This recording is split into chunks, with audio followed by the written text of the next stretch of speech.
yes, I'm very happy to be presenting our article, Active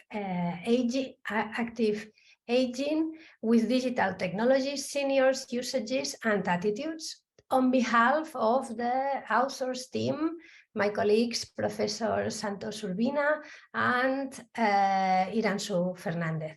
And we are very happy and very pleased to be part in this special issue of online social environments for active aging in the International Journal on Interaction Design and Architectures. And we would like to thank to the editors team, editor-in-chief, and the special issue guest editors. So if we have to answer to the question of why we should, why one should be reading our article, so we would like to give some short ideas as a short abstract, as an attempt of an abstract. And really, we liked a lot the special issue, the topic about active aging and active seniors. And we also added the approach or the lens of agentic, because it's a contribution about defining and describing how this action of seniors can be defined, and because it offers a lens for further work. And so really, we know that active aging means more than being healthy, physically or mentally healthy, but also means being involved in society.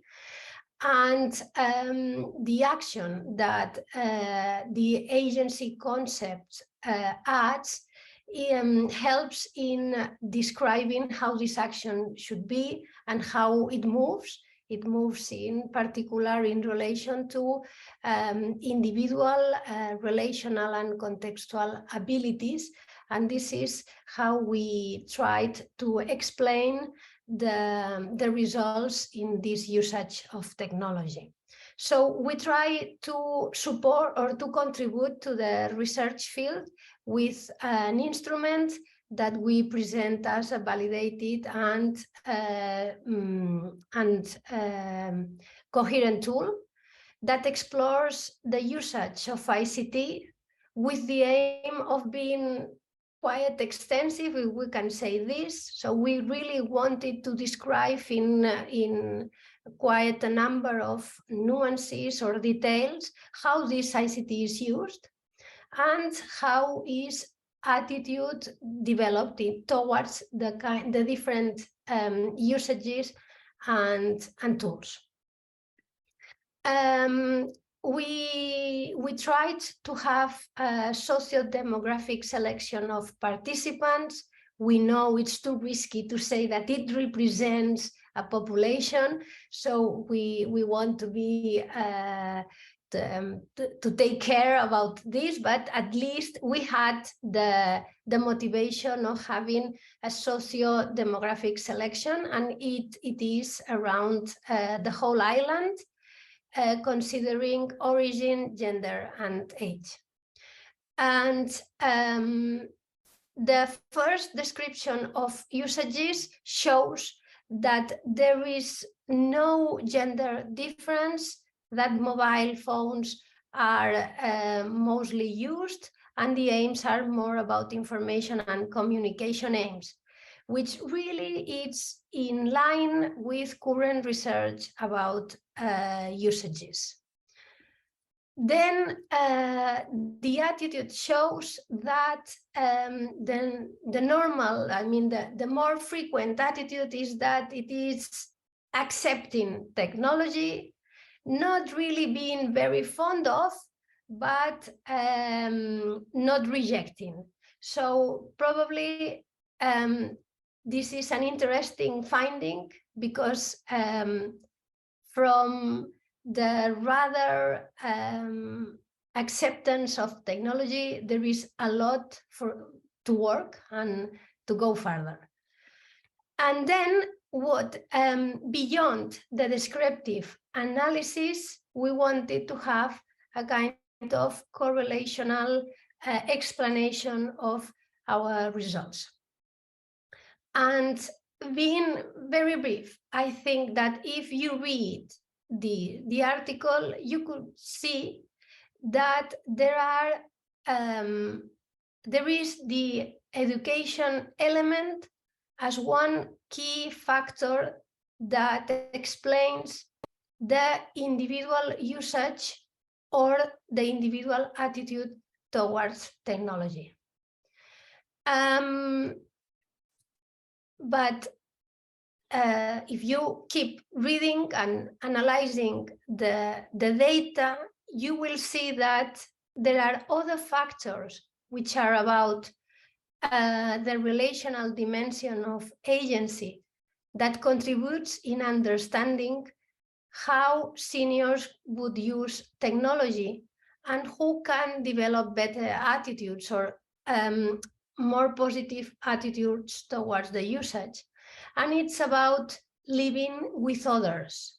So the social support would explain a lot, in this case, how a senior would use technology and why. From these main results, we try to conclude and to introduce further lines of work and research, especially to design training.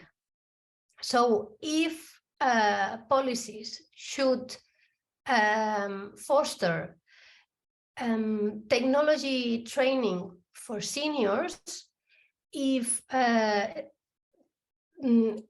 these people in charge of policies should read this article to have a kind of lines for further work, because we encourage social organization for training.